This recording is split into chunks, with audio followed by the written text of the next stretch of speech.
আসসালামু আলাইকুম রহমতুল্লাহ বরকাতুহ। সন্ধ্যাবেলা শুধু খিদা লাগে, কি খামো, যেটা ধরতে যাই ওটার দামই অনেক। এই যে আপনাদেরকে দেখাই, এখানে খাওয়ার মতো এমন কিছু নাই মার্কেটের মধ্যে। আর এটাকে আমরা বলি যে শ্যামলি।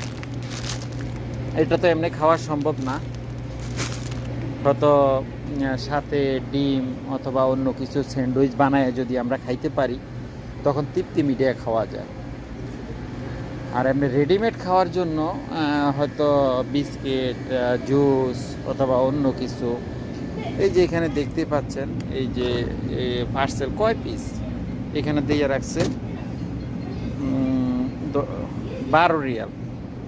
এ হলো অবস্থা, আপনার খাওয়ার কোনো উপযোগী না।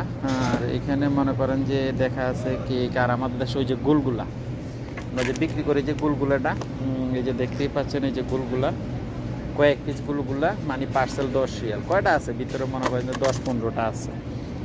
এই অবস্থা, কারণ আমরা প্রবাসীরা যারা আছি কোনো কিছু যদি খাওয়ার ইচ্ছেও হয় কিন্তু আমরা আসলে পারি না, বিবেকে বাধা দেয়। এত দাম দিয়ে কিনা খাবো, তারপরে মানে কত রকম হিসাব করি। যাই হোক বন্ধুরা, মার্কেটের ভিতরে তো সবাই ভালো থাকবেন, সুস্থ থাকবেন। আল্লাহ হাফেজ, আসসালামু আলাইকুম রহমতুল্লাহি ওয়া বারাকাতুহু।